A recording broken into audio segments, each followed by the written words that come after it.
Hey everyone, and welcome back to another edition of Local Leaders, the podcast. This is our Listen Up Livingston edition of Local Leaders, where we basically sit down, we talk to community leaders, we talk to political leaders, and kind of get their take on whatever's going on in the parish. And today we have Parish Councilman for District 1, Mr. Jeff Ard. How are you? Oh, doing fine. I'm glad y'all asked me to come on. Yes.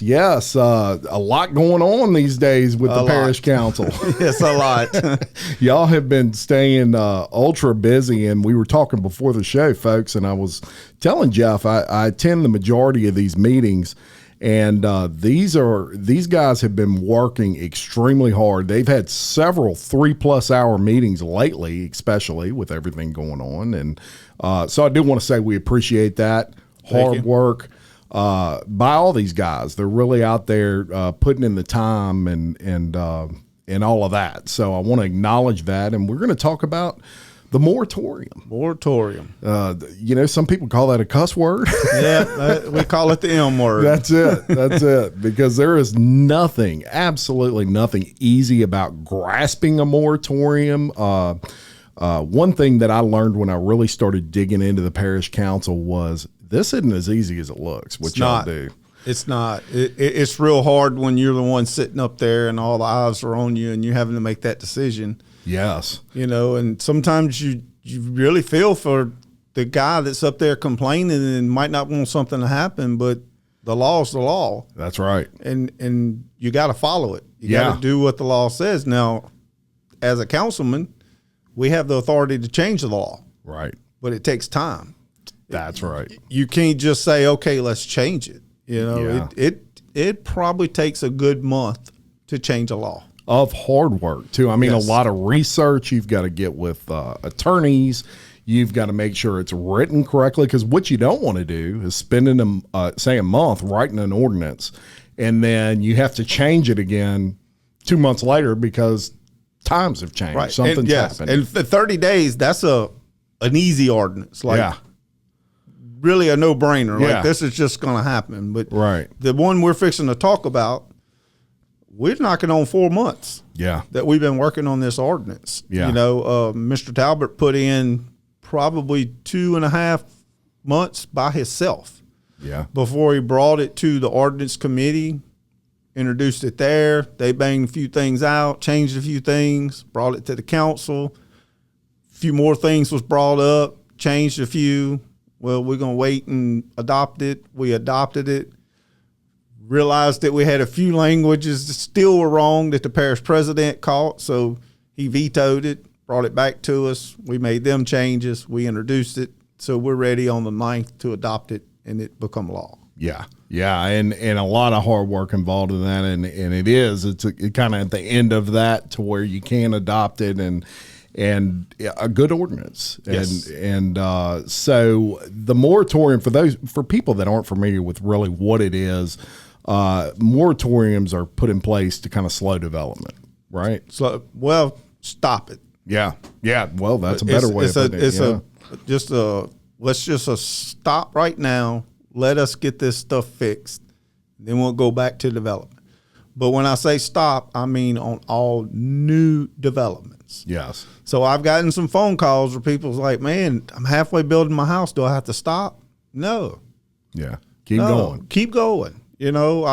I just started doing the road work on this development. Do I have to stop? No, you do not. If you have not done anything and you bring a new development into us to work on, we're going to say we're under a moratorium right now. You're going to have to come back when the moratorium's lifted. Yeah. So essentially these preliminary plats come in and you approve these plats. Well, during a moratorium, you basically don't look at the plats. That process stops. Well, if the preliminary plat is not approved, there can be nothing after that. So that's kind of a way of summing it up. It really gets tricky sometimes because you don't really want to stop things. But you need to stop things. And on the moratorium, the night we voted, it was 2 that voted against it. Everybody else voted to. It was a 60-day moratorium. Yeah. I didn't want a moratorium. Yeah. Because our parish we survive off the tax dollars. Yeah. We don't have the chemical plants that Ascension and these other places have, these other industries that can foot the bill while you have a moratorium. That's right. We don't have that. We stop that, the tax dollars being spent, we have no income. Right.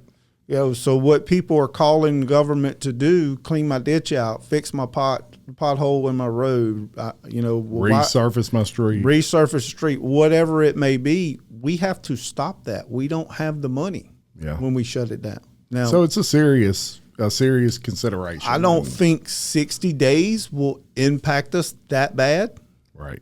Because the work that's going on now will continue. So by the time they're ready to move to the next project, we should have everything fixed. The moratorium should be lifted. We should be back to working, normal businesses. 12 months. Yeah, that hurt. I think it hurts. I agree. And initially that's what was kind of proposed or talked about anyway. And when all the shaking out happened, it ended up being 2 months, and I think there's a 30-day option to renew it. Yes. Something. So it's one of them. If you give somebody 12 months, they're going to take 12 months. Yeah, that's right. And we didn't want that. We didn't want it to be able to just kick the can down the road. Yeah. We're going to give you a deadline of 60 days. So us councilmen get up off our butts and do our job. Yeah. And y'all been, one thing that I cannot stress enough is what these guys on the council have been doing is very hard. It's a lot of work. Just going to the meetings. Look, I make a commitment to go to as many meetings as I can. That's hard for me to do from a constituent perspective. I can only imagine, all of us have families and other things, but they really do put a lot on the back burner to serve the parish. Mm-hmm. And I think everyone on that council has the people in mind and in heart. Yes. I really do. I believe that, and I think we're fortunate to have a council that all of them seem to care. And and I guess probably the only difference that we have in the council is the definition of the people.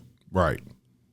Who is the people? Is it only the people that live next to you, or is it everyone that lives in this parish? Yeah. From the developer to the carpenter, the electrician, the plumber, the roofer. Concrete guy, the roofer. Yeah. The kids going to schools, the teachers, law enforcement, firefighters, all of them matter. Not just the people that live in your district or your backyard. That's so right. when we make a decision, you have to keep that in mind. Yes. Yeah, you are the vote for your district, but what you do impacts every single person in our parish. 100%. And, the only time, in my opinion, the only time a councilman would kind of need to look at his district that hard is if it's something that negatively impacts his particular district. Of course, that's where you'll see some splits and things like that. And that's good. That creates banner.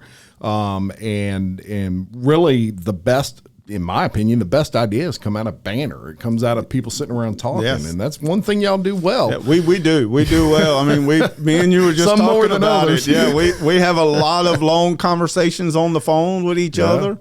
I mean, it's no secret. Me and Mr. Girlinghouse are friends from kindergarten, all the way through. We're Walkertown boys, and we'll talk about things, and all of a sudden it's like, I'm gonna call this councilman, you call that councilman, and let's get their thoughts on it, and I mean, we're constantly trying to make it better. Yeah. I mean, just any way we can, and if we decide to just do it in the meetings, we're just not getting anything accomplished. Yeah.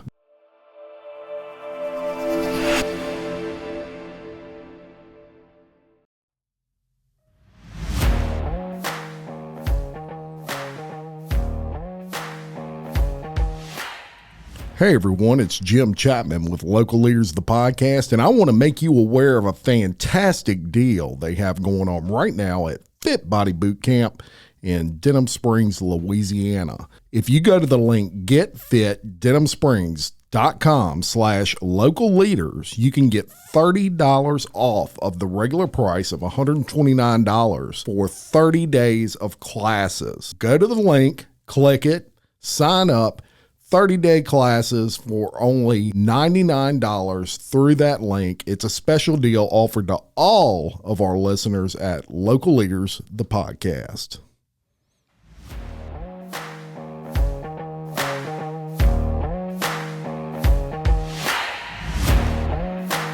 You have got to have them conversations before the meetings, after the meetings.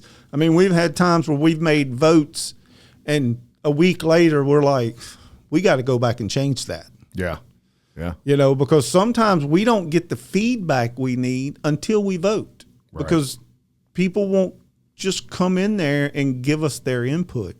Now, we have had tremendous input in the last 2 months. Yes. From just a normal constituent in the parish to an engineering firms, developers, carpenters, just coming in, and this is the issue that I'm going to have. You know, this is how it's going to impact my family, my community. We need that. Yeah. You know, because we really truly only know my route that I drive every day to work. Right. This is what I see. I see, well, I need to get them to fix that road. And man, that pothole just about took my rear end off. I need to call and get them to fix that. You know, that's what I see on my normal routes. Yeah. So if we're not getting phone calls from people to let us know where problems are, you know, we're not a full-time job position. Yeah. We're not riding around the parish looking for issues that need to be fixed. Right. We depend on constituents as much as they depend on us. It's communication. It is extremely needed in communication 100%. Between us and the people. 100%. And you know, you as councilman, you got to be, I find it interesting that you have to kind of be versed in many different things.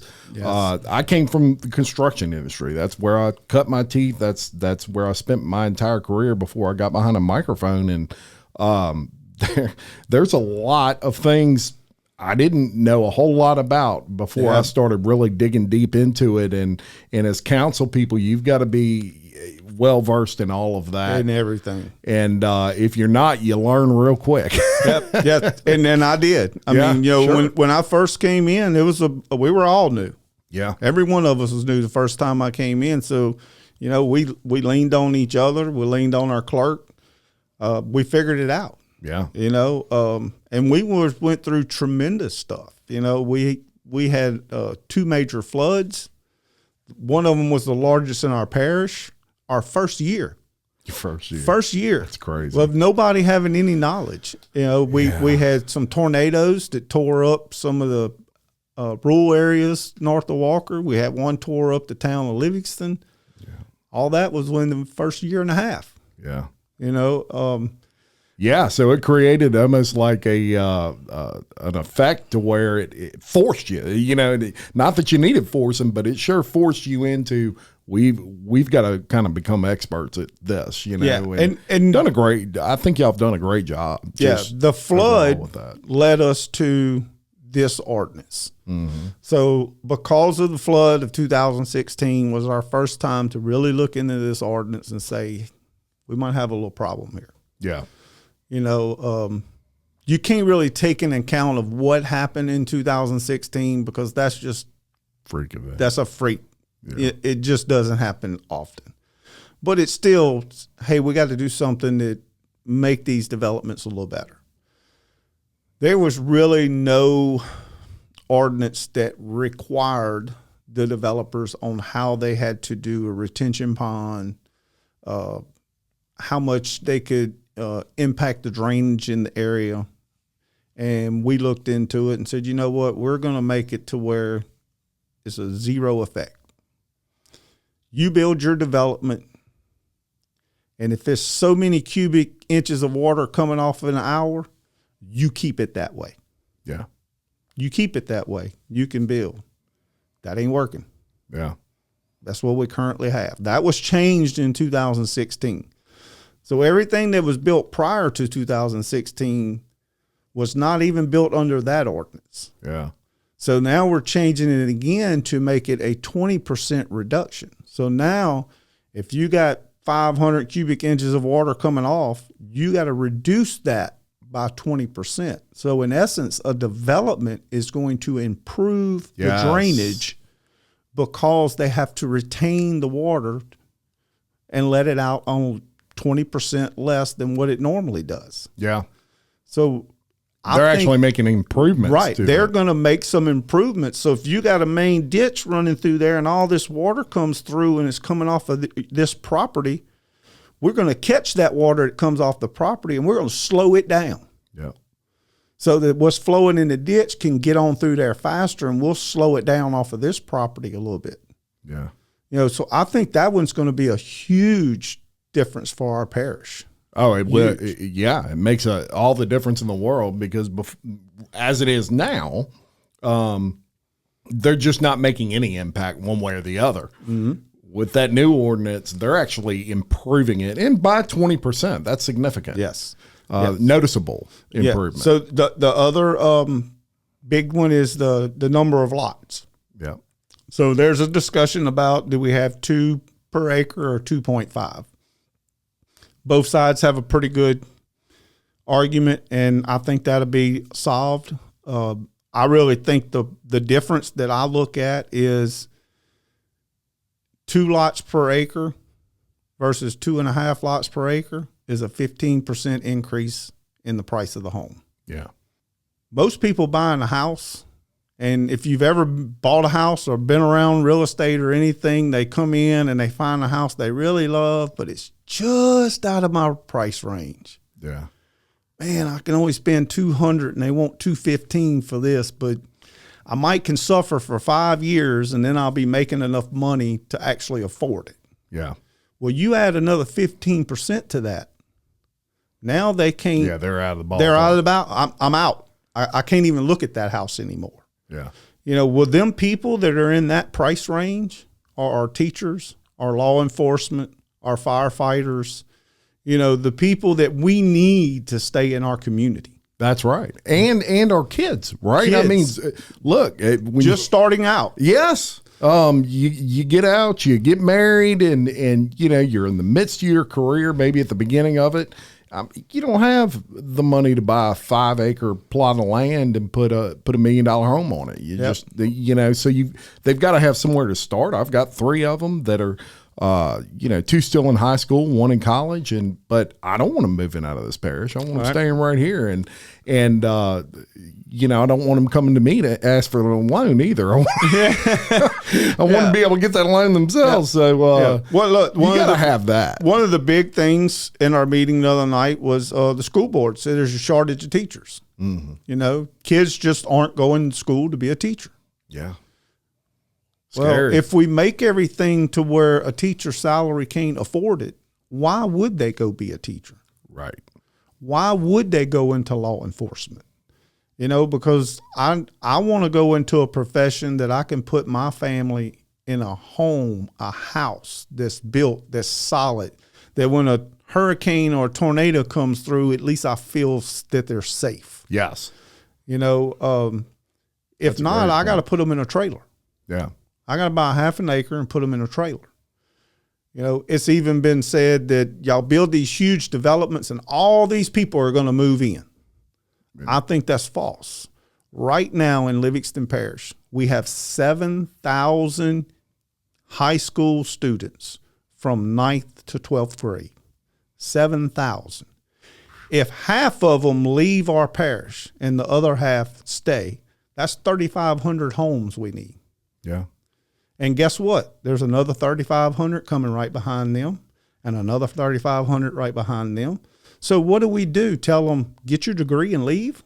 Yeah. We're not building any more houses here. We're not having any more developments here.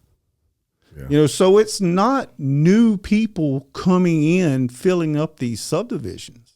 Right. You know, I would love to do a poll of a couple of subdivisions and see how many people in each household that at least one of them is from Livingston Parish. I'd be really interested. And I would not be surprised if it's the majority. I would bet you it's somewhere up around 75, 80% of a subdivision. It's going to be someone, they might have married somebody from Livingston Parish. They moved and started to raise their kids, or, they could have just moved off, went to college and came back with a spouse, and we're going to go raise our family in Livingston Parish. It's safer. Yeah. They have better school system. Yeah.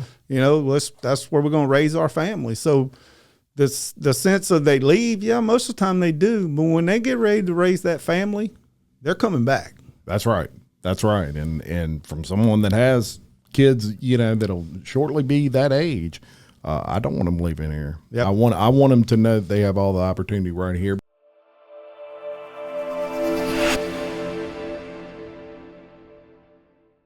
Hey, when it comes to podcasting local business, I want perfection. And when it comes to banking, I want personal service, and that's why I bank with Hancock Whitney. Hancock Whitney Bank not only provides me with a local business banker, but also the experience and knowledge only a bank with a history of over 100 years can provide. With over 230 branches in the Gulf South, Hancock Whitney can service all of your banking needs, including commercial lending, small and large business accounts, personal bank accounts, and much more. For more information, visit HancockWhitney.com.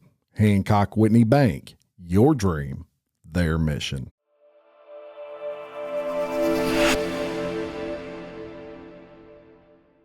The issue that has come up is you can control that from an aspect of if you have a large development coming up and it's one every so often.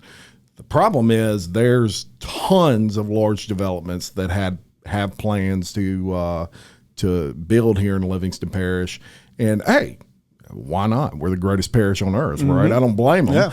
Yeah. But with that, you also have a lot of considerations. Infrastructure being one of them, of many. Schools.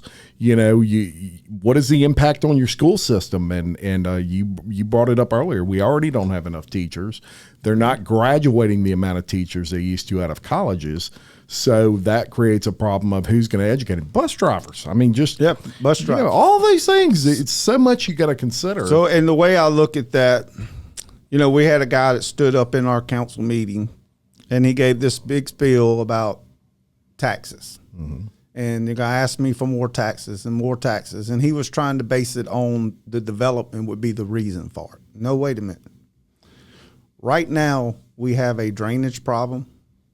We have a school problem. How are we going to fix that if we don't get more money? Right. We can't build a bigger school, because it's not like people are stopping having kids. Yeah. I mean, the kids are going to constantly come through, and as one set of kids grow, that multiplies. That's right. And the next set of kids grow up, that multiplies. And it just keeps on getting bigger and bigger and bigger.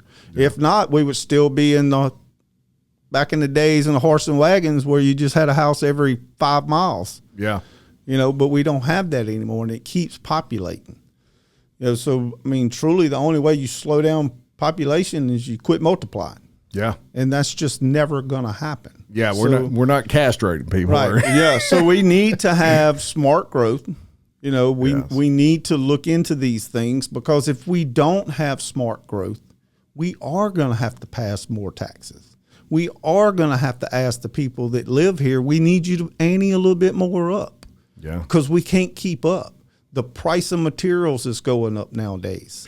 Everything is ridiculous. If you in the construction field at all, you would know. Yeah. Everything is ridiculous right now. And then you can't find labor. No. We don't have just a school teacher shortage. We have a labor shortage. Right. Completely across the board. Everybody is having problem finding people that want to go to work. That's right. So all of those things created an enormous amount of pressure to kind of, we've got all these things we've got to fix to make our community viable, and you still have your regular maintenance stuff with the parish. I mean, that the potholes and all of those sorts of things that you have to deal with. So this moratorium, when they were discussing that it was going to be a year-long thing, I automatically, coming from where I came from, I was like, oh no, you don't want to stop people from working in this parish for a year. And then I started looking at the cost from a tax perspective and the money that you're getting in from these people working, and they're spending money here, they're eating here, and all these sorts of things. So I was like you. A year to me would have just been too long. It would have been kind of a major detrimental effect, in my opinion.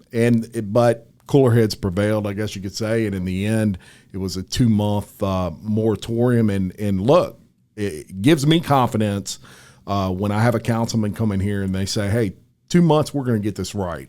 And maybe we'll need that extra 30 days. Maybe we won't. We're acting like it doesn't exist until we realize, okay, it's there. But I like it that y'all are anxious and have been going to work on this. Yeah. And I mean, no, I don't see anybody just, no, I don't want to work on it. Yeah. We got 60 days. I mean, the night the moratorium went into effect, we already had the changes to the ordinance and ready to introduce. Yeah. We're not sitting around just saying we have 60 days. Yeah. And technically we have 30 days. Yeah. We're not playing that game. No. No. We had a special meeting last week. That we was in lengthy. From 3 to 5:30, and then we went straight into an ordinance meeting that went till almost 10 o'clock at night. So from 3 to 10 o'clock, we was in meetings. Yeah. I mean, yesterday's meeting was 3+ almost 3 hours, something like that. Ordinance meeting yesterday was 3 hours. The council meeting last week was 4.5 hours. I mean, we are putting as much time, and that ain't even counting the hours of on the phones with each other. Yeah. The text back and forth, the emails back and forth, just trying, working with our office, trying to make sure that when we write this, we covered it. The most important part, probably, of the whole thing. Yeah, we covered it. We got it right. Yes, and this is a problem that's kind of probably been 20 years in the making. Well, long before y'all were on the council, there were some things that probably should have been done that didn't get done for whatever reason, and so you just the lucky ones that you have to deal with it. Yep.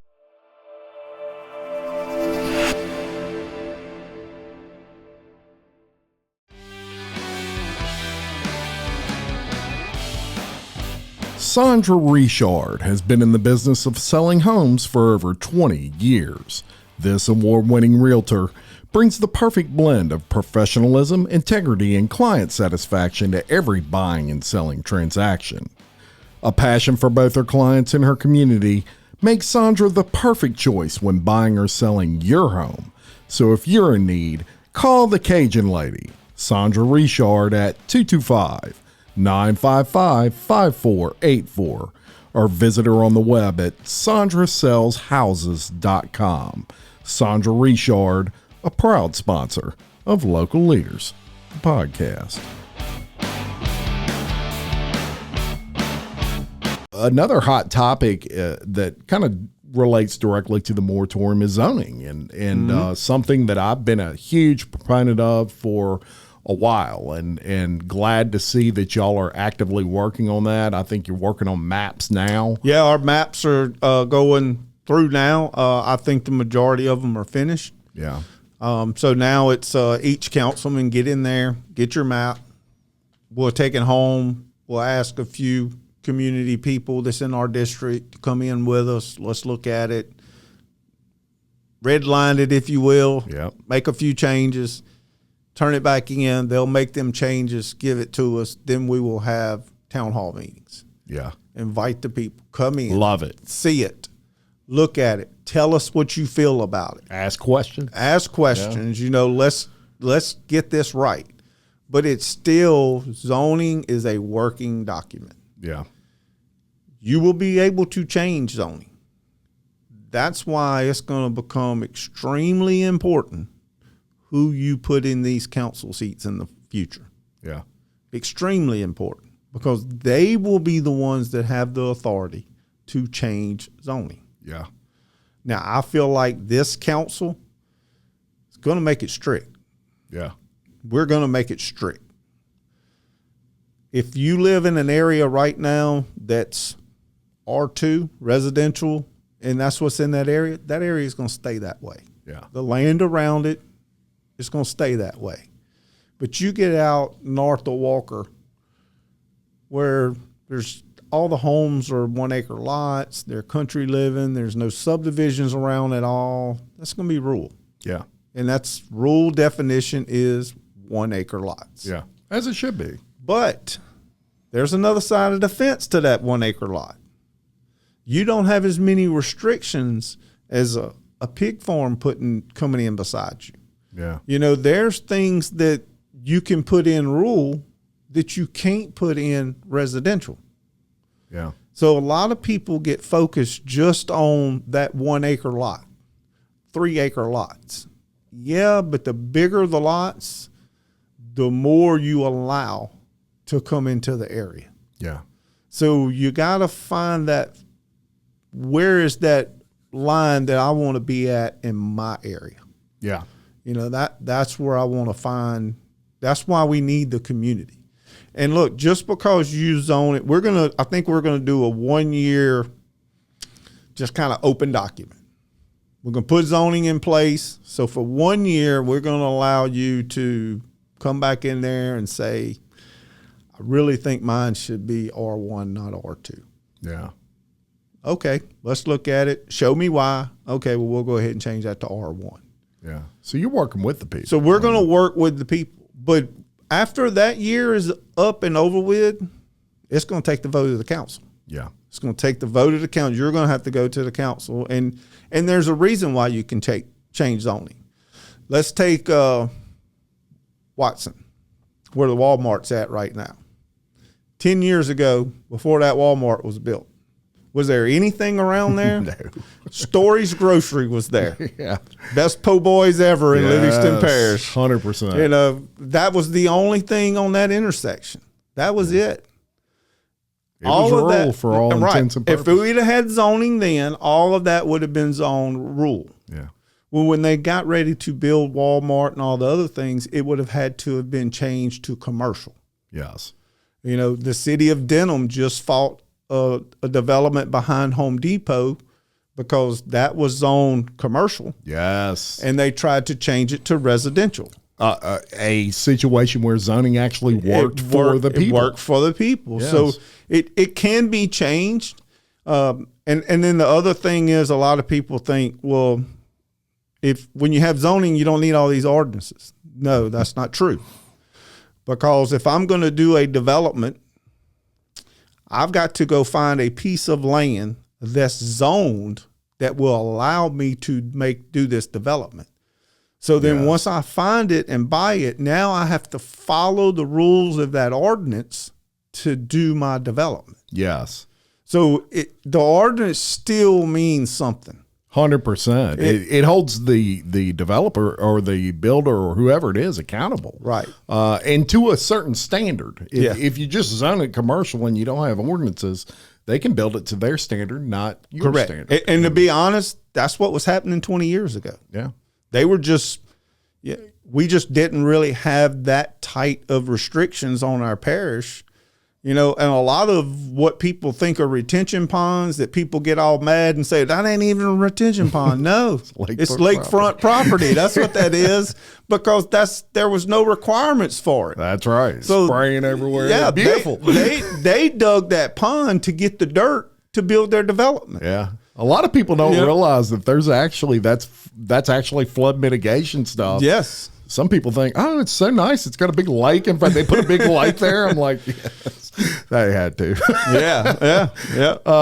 But you know, you brought up a good point with the city of Denham Springs, and I want to just tell this story. So, Jeff had mentioned the development they had going up right by the Home Depot. It was zoned R3, I believe, or they wanted to change it to R3. It was zoned commercial, C1 or something. Yeah. Yep. And so they had the meeting. I was at that meeting. Much like the parish council meetings, 5,000 people showed up. They were falling out the doors, and every one of them was against it. Now, I don't fault the person that owned the property. They're trying to sell the property. Right. And, you know, right. I 100% get it. And if it were me, I'd try to sell it too. The problem was they wanted the zone changed. And so it required a vote of the council, even though they followed all the, or they would follow all the ordinances in place. They still had to change that zone. And so because they had to do that, required a vote of the city council. The city council, to their credit, listened to the people and said, it's obvious nobody but you wants to change this. And so we have to kind of go by that. That's a major point to where zoning actually worked and why it's so needed in the parish. These guys can't do anything to stop somebody if they're following the ordinances that are in place, except change the ordinance. That takes time. So without zoning, a lot of bad things can happen, and in the past have happened with people really getting in an uproar at the council meetings over something they don't want. These guys might agree with you 100%, but legally, you can't stop it until you have something like zoning. And I think the good thing is most people are starting to kind of get that and realize that. But that's a primary example of the benefit of zoning. Yeah, it's just another piece of legislation that allows us to have something to stand on. Yeah, you know, and I go back to Ascension Parish. You know, when Mr. Tommy Martinez was the parish president, you know, him and his council brought zoning in, and they voted them all out. Yeah. But I think what the people didn't understand is you had a group that was trying to make it stricter to build in their parish. We want you to follow more laws. You know, we want to have a little more say-so on it. Yeah. Well, when the people was ready to vote them out, the developers went and got people to run against them. And the people voted all of the developers' people in. And guess who made the decisions of how it was zoned? Yep. The developers' people. Yep. You know, so. And now you see the situation. And now the zoning was done so easy. Yeah. That it was almost like it wasn't even zoned. Yeah. And that's a good thing. And that tells me that y'all are looking at, you know, there was a saying one time, a smart man learns from his mistakes. A wise man learns from others' mistakes. So what that shows me is that y'all have been paying attention to what's been going on there and saying, okay, wherever they screwed up, we're not going to do that same thing. Smart. That's and you know, you're not reinventing the wheel. You're looking at other people that have done it and kind of implementing your things that fit for you here, and then you come up with a new plan. I could not agree more with the way y'all are approaching that entire situation. Now, with this moratorium, we had talked about this earlier, but you know, there's not much of a cost to a 2-month moratorium. There probably won't even be noticeable. One thing that people probably do need to know, though, and I know there's 2 developments in particular here in Livingston Parish that are really being focused on right now because of the amount of houses that are involved. If they were approved, these plats, before this moratorium took place, in other words, the date of that approval was prior to y'all saying, all right, everything's going to kind of stop for a minute. Is that still able to go on? They're going through. Yeah, I thought they're going through. They've already been through planning.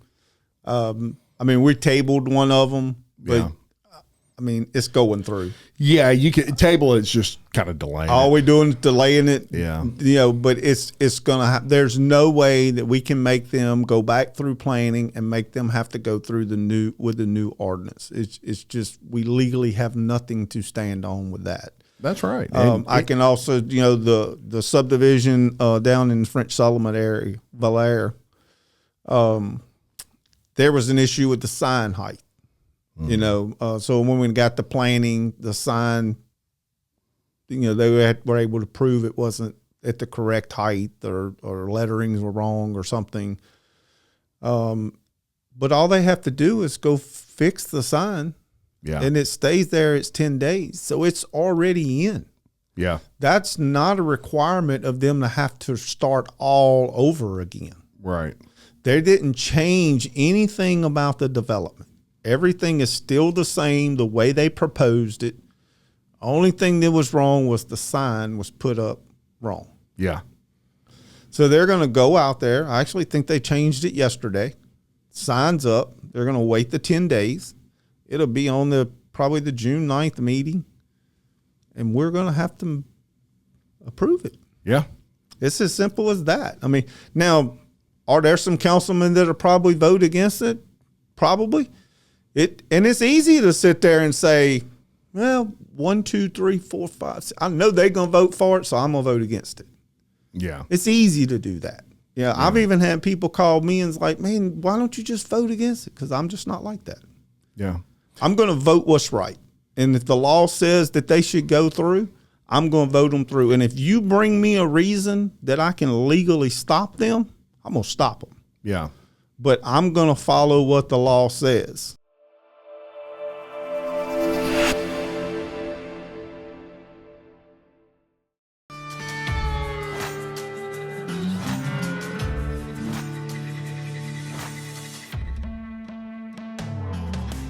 BJ Pawn and Gun in Denham Springs wants to buy your unwanted gold jewelry, gold coins, and gold bullion. With 30 years of experience operating in the Livingston Parish area, BJ Pawn wants to be your source when selling your gold. So stop by BJ Pawn today for a no-obligation offer. BJ Pawn, a proud sponsor of Local Leaders, the podcast.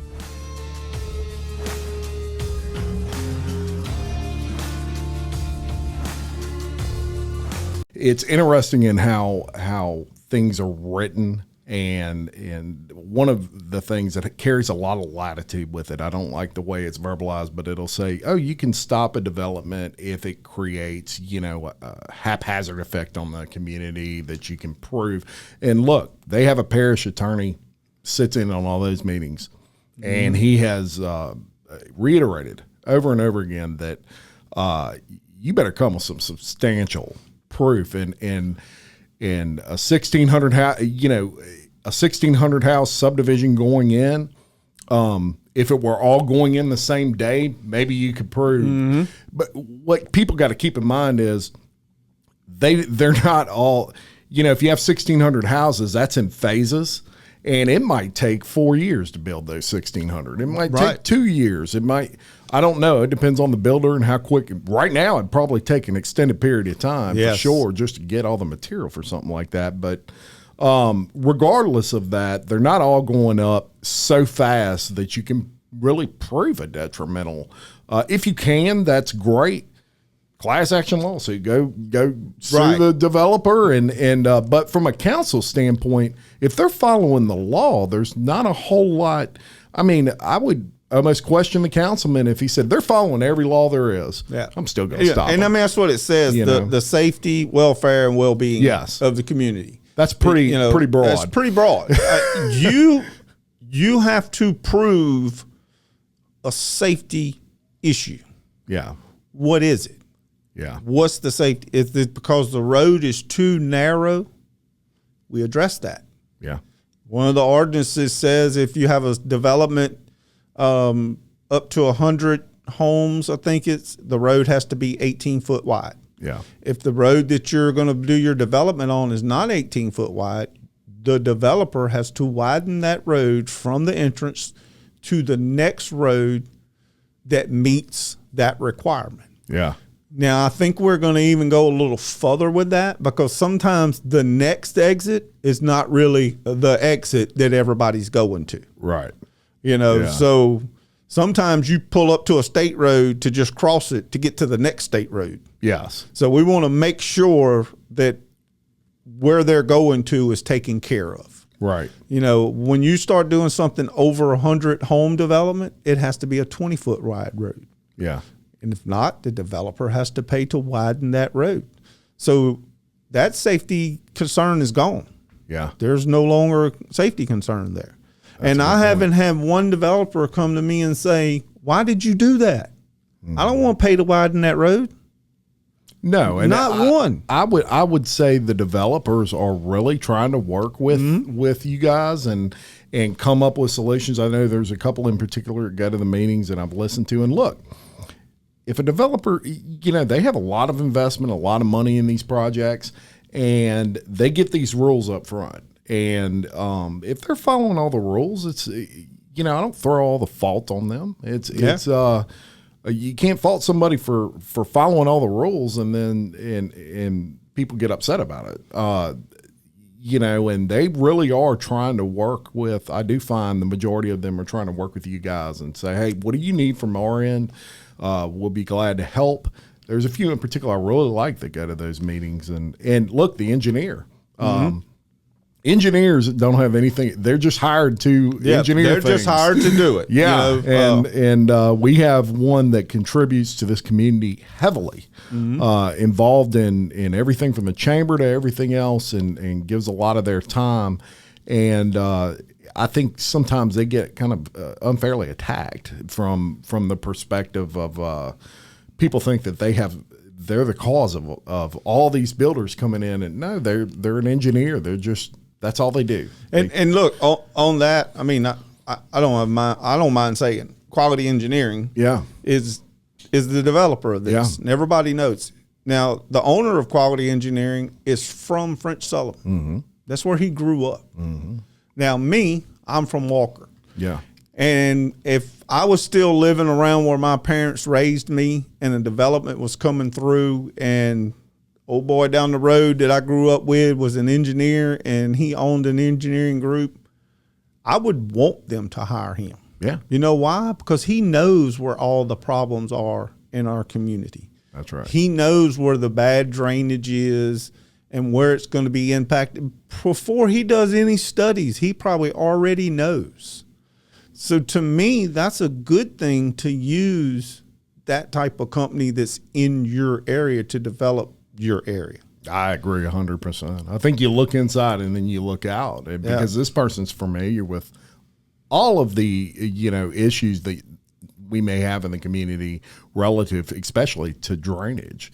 And you hire someone from Houston, Texas. I mean, they're just going to come in and they don't know anything about it. And one of the developers told me at one time we were discussing about the signs, putting them up there, and he's like, Mr. Deluxe wanted to have all of the findings brought to us. So right now we approve a preliminary plat.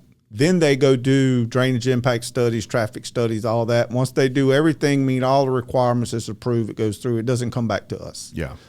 He wanted all the findings and stuff to be done first.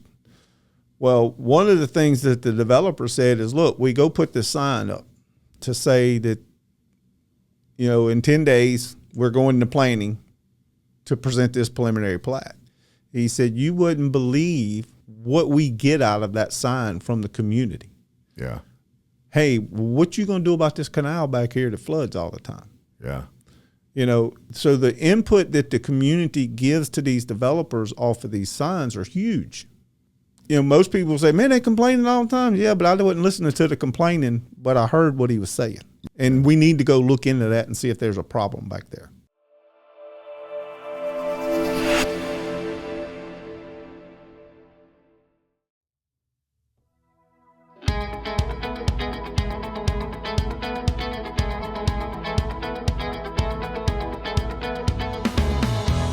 William Waldrop of TWFG Insurance cares.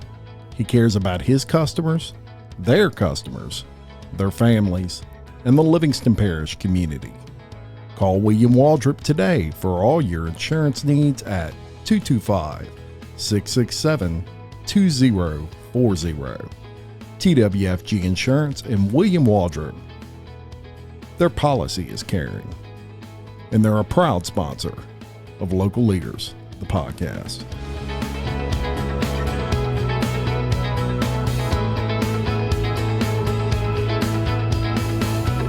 I'm going to give you a hypothetical. So let's say y'all would have passed a year moratorium, and then the parish councilman would have vetoed it, which had already kind of said he would do if that happened. Once it got back to the council, is there any way to override that veto? 6 votes. 6 votes. So 2/3 majority. 2/3 can override it. Can override it. And then at that point. And I mean, we knew there was the votes were not there to override it. I think you made the right call. We absolutely knew. 2 month. And I think that was why, they called me and said, hey, would you vote for a 60-day moratorium? I said, I ain't voting for no moratorium. Yeah. And then when it got back to me, well, you pretty much got a choice, 12 months or 60 days. Yeah. Well, I'm going to go 60 days. Yeah, that's right. I mean, and look, this is, this is probably one of the hardest things you'll ever work on as a council. And I tried I'm not on the parish council, but I tried from my perspective of putting myself in y'all's place. And that's a tough problem, man. It's like, no matter what decision you make, there's going to be a lot of people happy with it and a lot of people not happy with it. Yep. And this is just really a tough animal to wrap your brain around. I was someone that in the beginning was totally against a moratorium. I just didn't agree with it. But as I dug into it, kind of got deeper into it, I'm like, man, there's nothing wrong with a little time to get this right. And 2 months is certainly reasonable in my opinion. Yep. And so I think at the end of the day, y'all did end up coming and making the right decision for the community. And I had a good conversation with the parish president before we voted, and I'm like, look, would you veto this? Yeah. If we decided to go 60 days, where do you stand on that?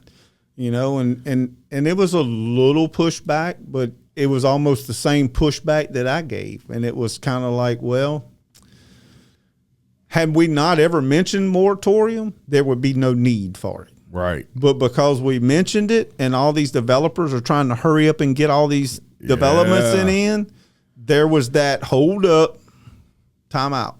Yeah. 60 days, we're going to get this right, and then y'all can come back and resubmit. Yeah. Yeah, and he even saw that need, and he's like, no, I'm not going to veto 60 days. Very good. Y'all need that. Very good, and that's government working together for a common good, and y'all have done a really good job of that. Now you chair the parish council, and man, I'll tell you right now. How you do it? I'm gonna tell you that's some personalities on that thing. Yes, and you see is. Jeff in the middle, and he's like, yeah. I'm gonna pick up that gavel. Yeah, I mean, I try, and a lot of times people ask me, why don't you say nothing? I'm like, did you not see me trying to referee? Sometimes it's too hard to say something. Yeah. It's a tough job, but it is. I mean, on that thing. You don't want to tell the people you're done. That's right. Because they're speaking from their heart. They're up there pleading to us. Help us. And I want to hear it, but you tell them over and over again, don't come to the podium and start off telling us your life story. Yeah. Because you got 3 minutes. Yeah. Tell us get straight to it. Yep. Tell us what your problem is, because there's 5 other guys behind you that want to tell us their problem. That's right. So it ain't that we're trying to restrict you. We want to hear what you want to say, but just get to the point. Yeah, it's just maintaining order. Just say it, get it out there, and we're listening to you. I promise you, we're listening to you. And sometimes it becomes this debate. They might come up and address a certain councilman, and then they debating, and I'm like, okay, stop. Yeah, stop. That's not what you're supposed to come up here on this ordinance. Say what you have an issue with, and that's it. Not come up here and debate. If y'all want to debate with each other, you can do it after the meeting. We have to stay on point here. That's right. I actually heard Councilman Girlinghouse it might have been a couple of weeks ago, but it took me back because y'all were talking, everybody was talking about something, and he says, point of order. And I said, wow, look at it. Yep. You get up there, you got 3 minutes. That's plenty of time to really to air concern. And look, I've been there a lot of times, and I've heard some tough stories and some sad stories. And I'm sure everybody that comes up there, your heart goes out to, and you want to help them. Sometimes you just can't legally help them. And it doesn't mean you don't agree with them either. And I've saw that many people, they've called me and asked me, said, man, how you like being a councilman? And I said, I love it. Yeah. Except for when I can't help. Yeah. That's the only time when I have to tell people I can't do anything for you. Yeah. That's out of my legal realm. I just can't do anything for you. This is what the law allows me to do. Yeah. And some people don't like that answer. Yeah. And the good thing is, as we mentioned earlier, you have a parish attorney there that is very knowledgeable, and y'all refer to him often, obviously, because you're not attorneys and he is. And Tracy Girlinghouse actually, on one of the matters that y'all were discussing, he reached all the way out to the Attorney General of Louisiana and got an answer from the Attorney General on what he would advise be done in that situation. And I mean, so that's talk about taking an extra step and really going above and beyond. I find the majority of you guys on the council do that. So much work involved. It just blew my mind when I really got into it. I'm like, man, this is not go to the meetings and you know, you do the meeting and you vote on some things and you go home and then you don't think about it for 2 weeks. Yeah. and that's the other thing is, on top of that, we all have full-time jobs. Yes. Every one of us. Some are business owners. Yeah. You know, I'm both. I have a full-time job and I'm a business owner. So plus I'm on the council dealing with everything on the council. And I mean, my time is limited sometimes with my family. 100%. You know, because I'm juggling all this stuff, and I really want to help my community grow in the right direction. And you really don't want to stop growth. You just want smart growth. Right.